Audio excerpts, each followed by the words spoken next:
Alhamdulillah wassalatu wassalamu ala Rasulillah wa ala alihi wa sahbihi ajma'in amma ba'd. Assalamualaikum warahmatullahi wabarakatuh. Mga kapatid sa pananampalatayang Islam, alhamdulillah, sa pagkakataon na ito, buwan ng Ramadan, tayo ay magbahagi ng ilan sa mga kaalaman patungkol sa pagbabasa ng Quran. Yamang ang Ramadan ay buwan ng Quran, alhamdulillah. So nawa ang pamaraan na ito ay makatulong sa atin, lalong-lalo na sa mga nais matutong magbasa ng tama ng banal na Quran. So simulan natin sa Suratul Al-Fatiha. Yan po yan. So makikita natin Suratul Fatiha. Suratul Fatiha. Ito yung pambungad, no? Pangunahing sura ng banal na Quran. A'udhu billahi minasyaitanir rajim. So, Bismillahirrahmanirrahim. So, ano ba ang tamang pagbigkas nito mga kapatid? So, payak lang. So, dito, Bismillahi. So, Bismillahi. So, hindi mo pwedeng basahin dito ang Bismillahi. Kasi nga, although ang Allah ay pangalan, of course, ay Lafdhul Jalala. Ito ang dakilang pangalan. So kapag ang Lafdhul Jalala ay naunahan ng kasra, yan, naunahan ng kasra, ito yung kasra. Okay? Ano pala ito? Pwede pala itong gamitin, no? Inshallah. Nauna ng kasra. Yan. So, nagiging ano siya? Nagiging murakkak. Ibig sabihin ng murakkak ay magaan o manipis lang. Kaya Bismillah. Okay? Bismillahi. Now dito, bakit pinapahaba dito yung lahi? Okay? So, Bismillahi. So, dito kasi, mayroong nakataan na hakubli dito na mad. Sabihin nating alif, no? Mad alif. Hindi lang sinusulat pero kasi may mga mad na hindi sinusulat pero ina-apply. Binibigkas. No? Kaya Bismillahi. So mahaba yan ng dalawang harakat. So dalawang segundo, no? So So makikita natin dito yung ra. Kaya mayroong kulay dito mga kapatid. Meron siyang kulay, yan ra, kasi nga ang ra dito ay fatha. So fatha yan, fatha. So ang ra kapag fatha, nagiging mufakham. So mufakham ibig sabihin ay makapal, mabigat. Kaya ra, you know, ra. So dropping jaw siya. So mufakham. So mufakham ibig sabihin ay mabigat, makapal.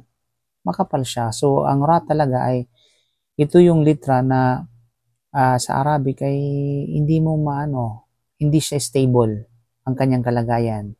Dahil nga minsan manipis, minsan makapal. Depende sa kanyang harakats at depende rin sa mga litrang na una-una sa kasunod niya. Kaya naman sa pagkakataon na ito, ang ra ay makapal. Sana all makapal. Makapal ang bulsa. So, Bismillahirrahmanirrahim. Ra, no? Hindi ra. Hindi siya ra, kundi ra. Okay? So, Bismillahirrahmanirrahim. So, mapapansin natin dito, ang ra, kasunod ay ha. Rah. Hindi siya rah. Kundi kasi ang ha dyan ay tarakik. So, dapat ay panatilihin yun sa kanyang katangian. So, Bismillahirrahmanirrahim. Hindi rah. Hindi siya kasi kumbaga ay madadamay ang ha sa pagiging makapal. So, hindi dapat madamay. Huwag mong idamay, hindi dapat pwedeng idamay. Diba? So, Bismillahirrahmanirrahim. So, Rahman. So, ang mim dito ay merong mad. Okay, mad tabi'i. Kaya, ma. Bismillahirrahmanirrahim. So, meron ding ulit ra dito na ganun din ang kalagayan dito. So, kinakailangan same yung application. At kasunod ay ha, no? Na kasra. So, Bismillahirrahmanirrahim. So, dito meron tayo dito. Makikita natin dito yung kulay ano siya. Yung ganito. Kasi nga yan, mad arid lisukun. Arid lisukun. So, ang mad arid lisukun ay mayroong dalawang pagpipiliang bilang ng harakat. So, either 2 or 4 seconds. So, pwede mo siyang 2 seconds na dito. Bismillahirrahmanirrahim. So, 2 segundo lang yun. Pero pag ginawa mo siyang 4, which is yun ang, kumbaga, mas applicable, no? Para sa akin. Bismillahirrahmanirrahim. So, hanggang 4 siya. 4 na ano siya. 4 na segundo siya. Second ay mga kapatid, no? Makikita natin. Alhamdulillahi Rabbil. Sana yun. So, Alhamdulillahi Rabbil Alamin. So, ganun din, no? Alham. So, wag mo siyang gawing kalkala kasi may nagbabasa nito na alaham. So, mali po yun. Alaham. Gagawin mo siyang kalkala. Mali. So, alhamdulillahi. So, meron ding sikretong madya ng lafzul jalala. So, alhamdulillahi rabbil alamin. So, dito ang ra dito ay ganun din. Mufakham. Okay? Rabbil alamin. So, dito, rabbil hindi po rabbil So, wag mong gawing kalkala yung lam sakina. Okay? So, Rabbil Alamin. So, ain po yan, hindi hamza. Hindi mo pwedeng basahin ng Rabbil Alamin. So, magkakaroon ng ibang meaning. Okay? So, Alamin kasi ay, kumbaga ay sanlibutan. Rabbil Alamin. Okay, yun din ito ay Amad Arab Disukon. So, meron kong 2 o 4. So, since na sinimula natin sa 4, nahara kayong Amad Arab Disukon, ay gawin din natin 4 sa pangalawa, so on so forth. Okay? So, Bismillahirrahmanirrahim. Alhamdulillahi Rabbil Alamin. Ar-Rahmanirrahim. Okay? So, makikita natin. Mayroon din ra, tafkhim, no? Ar-Rahman. Ar-Rahmanirrahim. Yung ha dito, okay, ar-Rahman. So, merong mad. Ar-Rahmanir-Rahim. Okay, makita natin dito. Nir-Rahim. So, dito nyo po yung banggitin ng ar-Rahmanir. Ar-Rahmanir, ano yan? Para kang ngungo. Ar-Rahmanir-Rahim. Okay? Ha, supra. Kailangan sanayin nyo yung paano ang tamang pagbigkas ng ha. Ha, hu, hi. Okay? Kasi yan ay, ano po yan? Huruful, halqiyah. Dito sa lalamunan. O lalaugan. Then, Maliki Yawmiddin. Maliki Yawmiddin. Yan. Merong mad dito. Merong mad. Yan. Maliki Yawmiddin. Okay? Maliki Yawmiddin. Masyaallah kayo nga. Maliki Yawmiddin. Masyaallah, ang galing nyo. Okay? Iyyaka na'budu wa iyyaka nasta'in. Iyyaka na'budu. So, na'budu. Na'budu. Aini po yan. Hindi na'budu. Kasi pag sabihin na'budu, hamza. Muskila. Iyyaka na'budu wa iyyaka nasta'in. Okay, wa iyyaka nasta'in. Hindi nasta'in. Kasi may iba ginagawang ta. Kasi nahirapan silang magkasunod yung ta sa kain. So, nasta'in. Ihdina. So, dito, ihdina. Hindi ni uhduna. Uhdina. Hindi. Ihdina siratal mustaqim. So dito, ihdinas kasi ang sad, bagamat ito ay kasra, kaya ang sad ay laging mufakham. Okay, mufakhama, laging makapal o mabigat. Ano man ang haraka nito, either fatha, kasra o dhamma. So, ihdinas siratal mustaqim. So, tatlong mufakham dito mga kapatid, ang sad, ang ra, at saka yung ta. Ganyan ang ta. Ang ta, ano man ang haraka nito, ay mufakhama, makapal o mabigat. Kaya ta, no? Ihdinas siratal mustaqim. So another, yung qaf dito ay makapal din, laging makapal yan. Ano man ang haraka dito, kasra, fatha, dhamma. Ihdinas siratal mustaqim. Mustaqim. Siratal ladhina an'amta alaihim. Oh, siratal ladhina. Siratal ladhina an'amta alaihim ghairil maghdubi alaihim.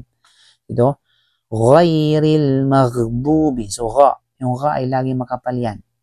Tulad ng ta at saka ng sad at saka ng qaf. Laging makapal ang ghain, anuman ang haraka niya. Fatha, kasra, dhamma. Ghairil. So, dito ang ra, makikita natin, iba na yung kulay, no? Sapagkat yung ra ay hindi na siya kumbaga hindi na siya makapal kundi manipis na sapagkat ang kanyang haraka dito ay kasra. So ghairil maghdubi. So ang ghain ay laging makapal yan. Maghdu, ang dad ganun din laging makapal. Ano man ang harakat na kinabibilangan niya. Ghairil maghdu ghairil maghdu Actually, ang tama is kasi ang mim ay manipis. Huwag mong idamay sa pagiging makapal ng katabi nito. Okay? Ghairil ghairil maghdubi. Okay? Dad. Ghairil maghdubi alaihim waladdallin. So, dito ang dad. Makikita natin ang dad, mga kapatid. Oh, dito. Natin yan. Focus natin. Dad. Okay, ang dad dito ay laging makapal. Subalit sa pagkakataon nito ay mad lazim. Okay? Ang mad dito ay kailangan, obligado siya na gawin siyang 6 na harakat. Okay? Kita natin. Yan, mad prolongation, no? Sita harakat lazuman. Ang ibig sabihin ay kinakailangan at obligatory na gawin mo 6 na harakat. So, pahabain mo siya hanggang 6 na harakat. So, 6 na segundo. Diba? Waladdallin. So, dito, dad, tapos kasi yung lam dyan ay musyadda. Musyadda, ang ibig sabihin ay syadda, meron siyang na double letter, no? Double consonant. Kaya, dallin. Okay? So, wag mong damay sa pagiging makapalang lam. Gawin mong dallin. So, mali po yan. So, waladdallin. So, simulan natin. Okay? Bismillahirrahmanirrahim. Alhamdulillahi Rabbil Alamin. Ar-Rahmanir-Rahim. Maliki Yawmiddin.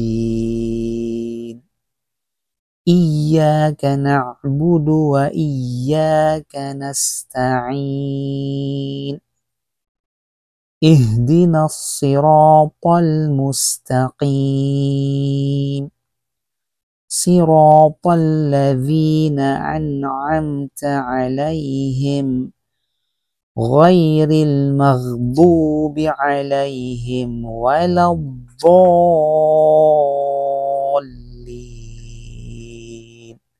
Okay? So mga kapatid, hopefully ay meron kayo natutunan inshallah, bidnillah, pa sa mga susunod na pagkakataon ay ating dadagdagan yung mga sura na ating itatalakay, paano bigkasin ng tama inshallah ang banal na Quran at ilan sa mga sura ng banal na Quran. I hope you enjoy. Hope na meron kayo natutunan inshallah. So please don't forget to follow and subscribe my YouTube channel and also to follow my Facebook page. Barakallahu fikum. Assalamualaikum warahmatullahi wabarakatuh.